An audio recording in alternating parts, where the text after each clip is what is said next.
What's up? It's Christian, and today we are going to talk about shadow work.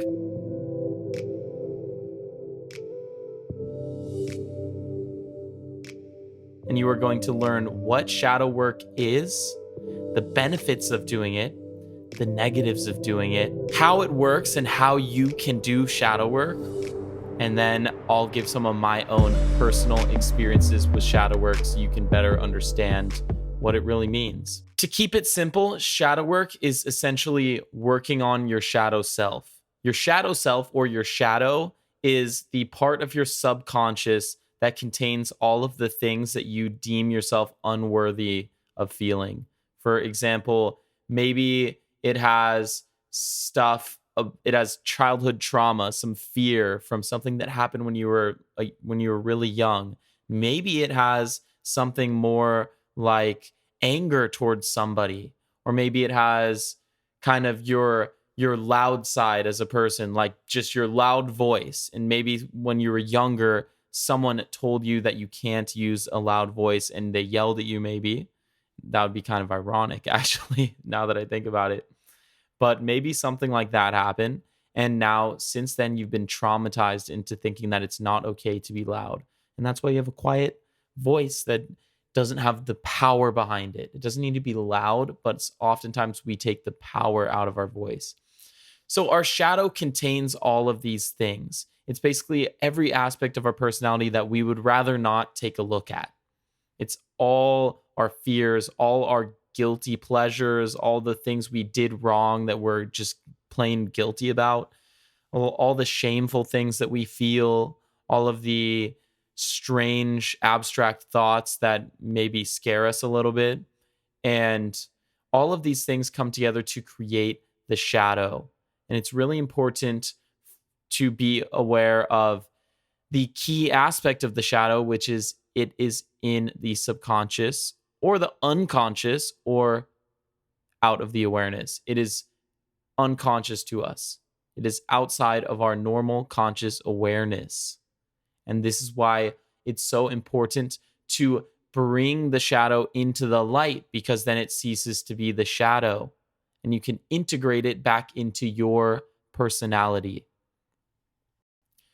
The way I like to think of the shadow self is, imagine let's say I broke my arm. Let's say I broke my arm. And then I noticed anytime I use that broken arm, it hurts. So I decide to never use the broken arm again. And I just put it behind my back and I say, whatever, I have my left hand.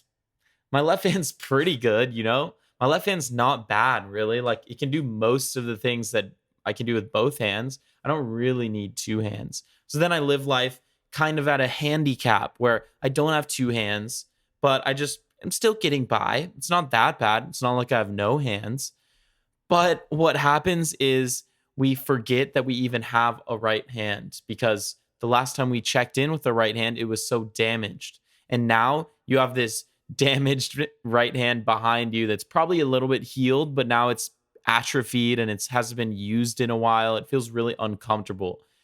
But the thing with healing in this case, and I understand with a broken arm, you do need to put it in a cast and let it sit for a while. And that is true of emotions as well. But we also need to regain use of that aspect to our personality. So, for example, if you get your heart broken in a relationship and you decide, I'm never going to love again. I'm never loving anyone. Nope. If you want to love me, get out. Go. No love for me. I don't want love. If you are saying that, then yeah, you're right. You're not going to get hurt. Congratulations. Yay. You're not going to get hurt, but also you're not going to feel love, even just towards yourself in a certain aspect. In numbing part of your heart, you are numbing your whole heart, and you are numbing your whole being and your whole awareness. If you don't want to experience the lows, then you're also not going to experience the highs. So you need to come to terms with the fact that there are going to be lows and highs, and you can just distance yourself from them with space and awareness instead of by numbing and avoiding. So let's be honest here. Shadow work is tough work. It's not the classic hanging out, listening to a guided meditation while you are diffusing essential oils and humming mantras. It's not this classic peaceful idea of spirituality. It's dirty. It's getting down in the mud. You're really getting your elbows in the mud and climbing through the dirt and getting to the other side. You're doing the real work that this world really needs right now. And the more you heal your shadow, the more you will naturally become healing to other people. Because since your shadow is healed in a certain aspect that theirs may not be, they will love to absorb your energy that heals their aspect of their shadow. Or in some cases, they hate to be around you because you triggered their shadow. But it's just depends on how the energy resonates together. Shadow work is basically seeking out all of the feelings and thoughts that you have been avoiding for a long, long time. So it's inherently going to be difficult. It's inherently going to be very challenging to you. It's going to inherently just challenge your current belief systems, your ways of acting, your current thought patterns and emotional patterns. It's going to challenge everything because a lot of our personality is built around avoiding our shadow. So think about that.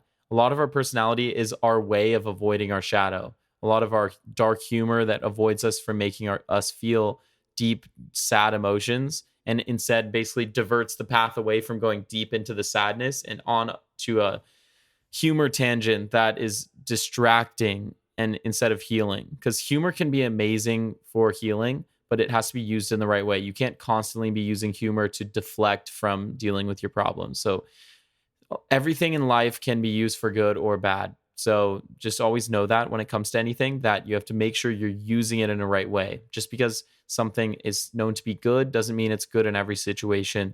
And just because something's known to be bad does not mean that it's bad in every situation. Shadow work is all about healing these aspects of our personality that have been lost off into our unconscious. I like to use the crying baby metaphor. So let's say you're in a house and there's a crying baby, and you decide, I really want to watch this TV show. I can't believe this baby's crying this loud. I'm just going to lock him away in one of the rooms that's really far away. And then you lock them away, and then you go back and you go put in headphones, and then you watch your show and everything's fine. But now the baby is crying harder and it's more upset. So now when you go bring it back out, it's going to be crying even louder and it's going to be even more upset and more uncomfortable. And it's going to be a bigger problem to deal with. So this same thing happens with our emotions. When a part of our emotions is fired up, like maybe we feel a surge of anger, or maybe we feel a surge of anxiety come because we're not sure what's going to happen with something. Or potentially it could be just a wave of sadness, maybe about nothing in particular. So we feel these emotions come up during our day. And a lot of the time, what we do is we decide to distract ourselves from them by, let's say, going on social media. That's a really, really common one.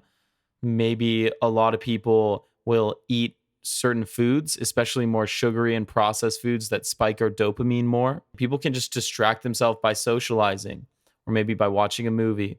Could be really anything. You could distract yourself with even good things like doing community service work for people. If you're distracting yourself from what's going on deep within you, it's a problem and you need to address that and you need to heal what's going on. So, in the same way that in the analogy, you are avoiding dealing with the baby by putting in headphones and locking it away in a room, that's the same thing that happens with our emotions when we don't deal with them and confront them when they come up.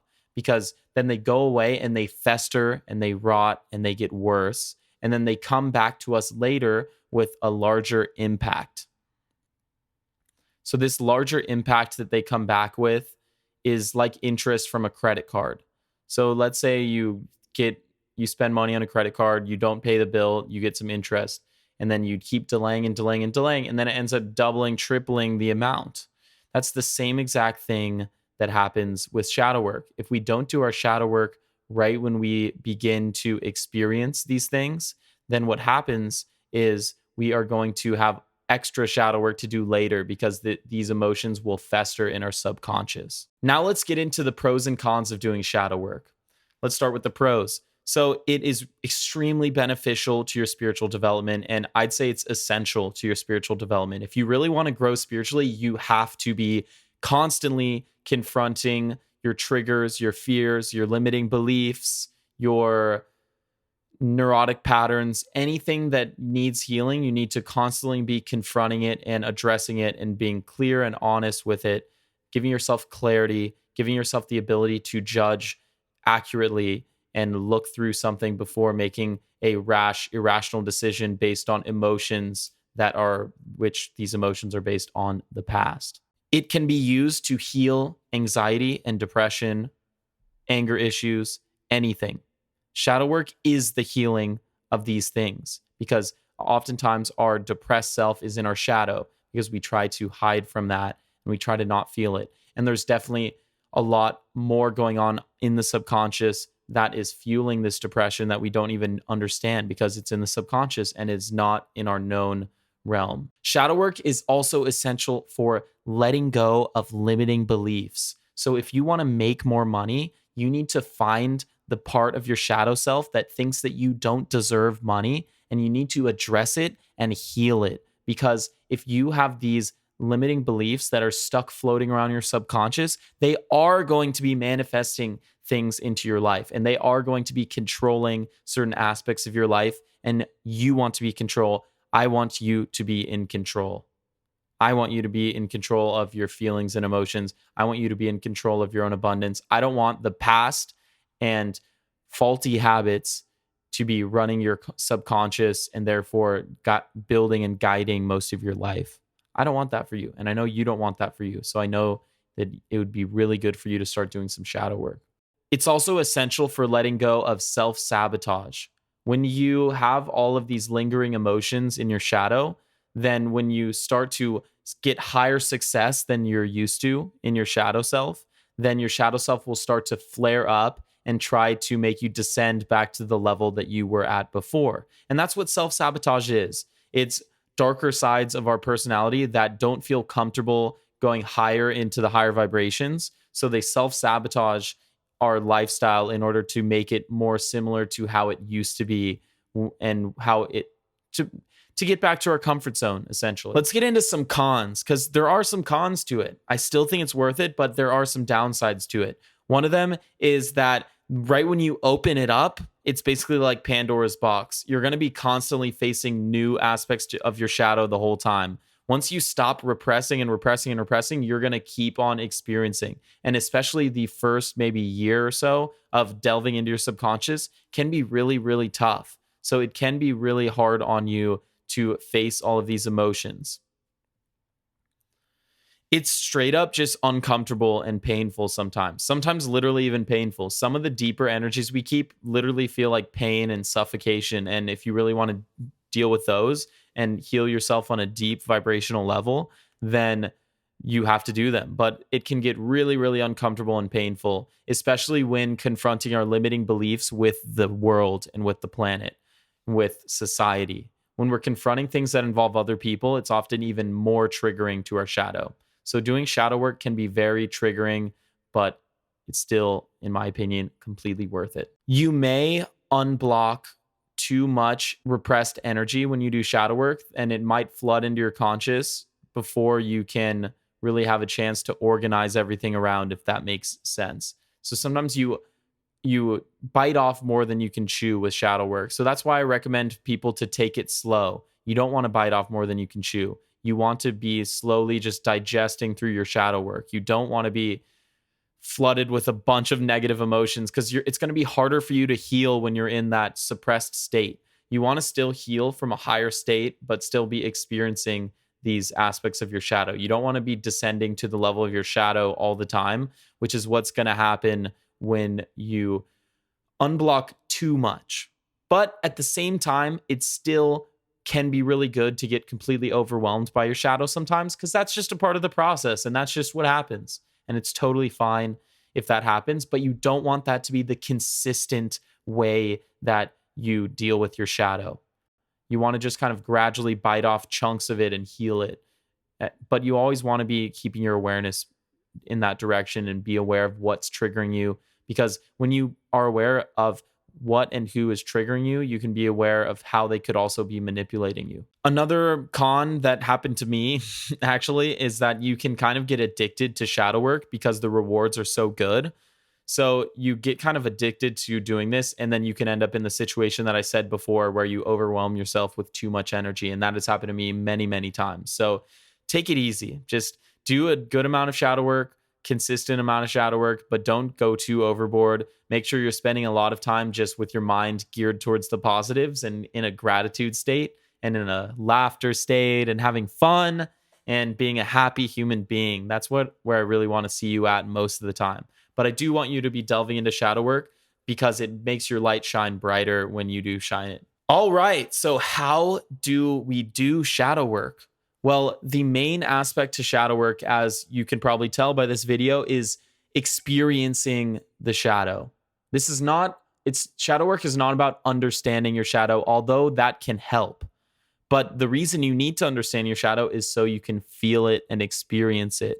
So the most important part is to experience your shadow. If you can experience your shadow, then you are on your way to doing amazing shadow work. It's all about letting go and experiencing, because our ego creates resistance to delving into our shadow. And that's why it's the shadow, because this resistance creates this barrier between our subconscious mind and our conscious mind. So when you realize that this barrier is there, you can relax, release the resistance, and start to become aware of what is going on the upper layers of the subconscious, because you won't really know what's going on the lower layers of the subconscious. It's too dark. It's too far away. What's going to happen is here's the conscious layer. You're going to go right under and you're going to relax the tension. So it's going to open up, and then you're going to see kind of what's bubbling up right below the surface. And that's what you need to be working on, because the universe will set it up so that whatever you need to work on next is right there bubbling at the top of your subconscious. So whatever feeling comes up most easily in your shadow is what you really need to be working on, and just experiencing it fully, relaxing it, letting go of all resistance towards it. And then we will get into the next steps right now, which are to disengage the mind through presence. I like to breathe from the base of the spine. That grounds me and takes me out of my head. Just deep breaths, imagining that you're breathing in and out from the base of the spine. So you disengage your mind.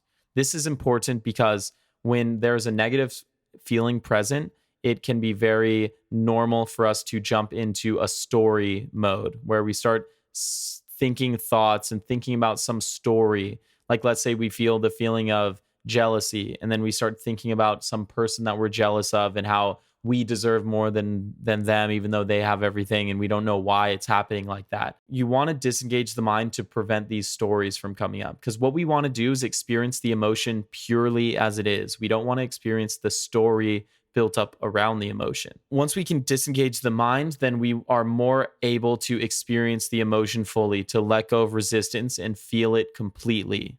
And then once we can feel something completely, we can just simply imagine it moving out of our body and let go of it through breathwork techniques, which I will be doing a video soon on breathwork and how to release negative energy, past trauma from maybe childhood or past lives or anything. It doesn't really matter, just trauma from the past. You can release it with this breathwork technique. I should be dropping that video pretty soon. I think I'm going to make the video today and then release it sometime in the next week or so. So disengage the mind, step one. Completely experience the feeling is step two. And then release the feeling is step three. Let's go over that again. Disengage the mind is step one. So let go of the mind. Two is completely experience the feeling. And three is to release the feeling. So that's the main aspect of shadow work.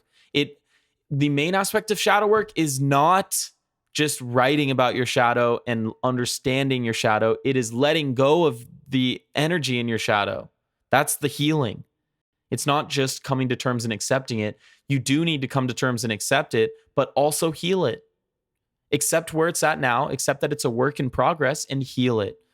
Don't miss this step. It's all about healing. That's the whole reason that we're trying to understand it and experience our shadow, is so we can heal it. Another thing you can do is when you experience a feeling coming up from your shadow, what you do is you can ask it, why am I feeling this way? And then maybe you can ask yourself, what am I feeling? What am I feeling and why am I feeling this way? And keep kind of dancing around those thoughts in your head. Just bounce them around. Bounce around these thoughts in your head. What am I feeling right now? And why exactly am I feeling it? And you're not going to want to analyze it and jump into, oh, I'm probably feeling this because this. You want to go into presence. Let go of your thoughts and go into presence and observe for the answer. And it might not come in the form of words. You might just realize, oh, wow, I remember feeling, you might remember a memory of feeling this feeling in like second grade when someone said something to you. But what you want to do is you want to have slow, present thoughts and slowly pick apart your shadow with pure awareness and analysis. You don't want to go into quick thinking mode, ego mode. You don't want to go into lightning thinking mode. You want to go into presence and like you're kind of like inching, like you're examining I don't know what a good metaphor would be, like examining an animal that's like pretty close to you and you're like inching closer and closer to it. You don't want to be just like, I wonder what that is. Grab it. Like you don't want to disrupt it. You want to just purely observe. And when you purely observe, that's when the magic happens. That's when everything happens. When the mind and the stories are engaged, that's when things get blocked. When we let go and we are present to the moment, that's when things can flow. Another thing you can ask yourself is there something deeper going on? Because let's say maybe you just started talking to a new potential significant other and then they didn't respond to your text. And then you feel this feeling of abandonment. And then you maybe think, oh, I'm feeling this sense of loneliness because this person didn't text me.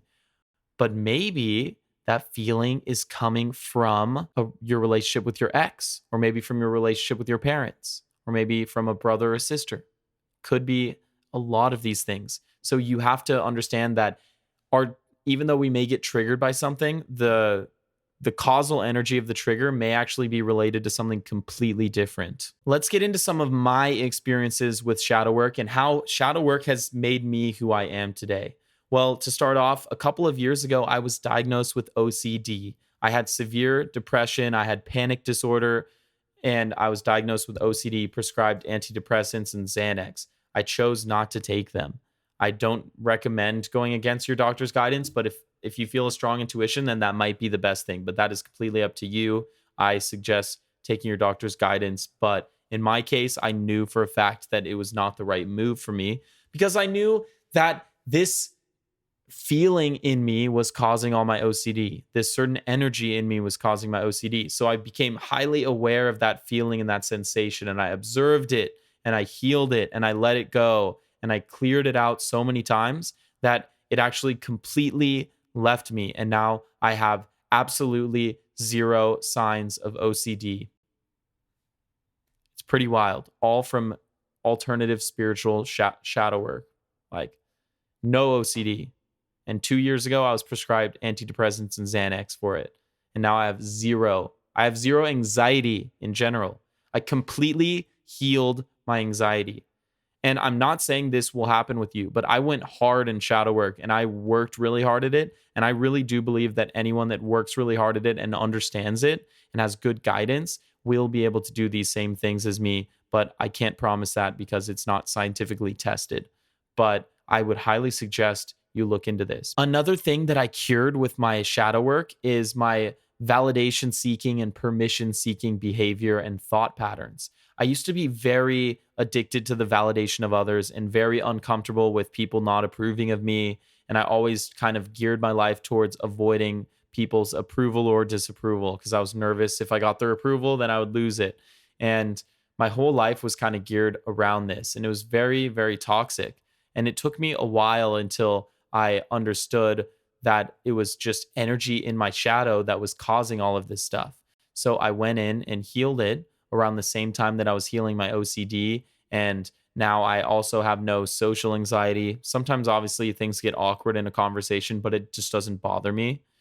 And I have no anxiety in general. I obviously still get scared sometimes, but I experience fear a lot differently because of the shadow work. And I'm really excited for you to start getting into shadow work because it is essential. It is an essential part of spiritual development. You need to be working on your shadow self every single day, I would say. Personally, I would say every single day, maybe multiple times a day. And you need to be constantly aware of your shadow because the more aware you are of your shadow, the less overt control it has and the less capability for people to manipulate you. So, thank you so much for watching. I really hope you got an amazing amount of value out of this video about shadow work. I really wanted to make a video to kind of really deeply explain every aspect of it so people could understand it on a very clarified level without all of these nuanced ideas kind of tarnishing it. So once again, thanks so much for watching, and I will see you next time.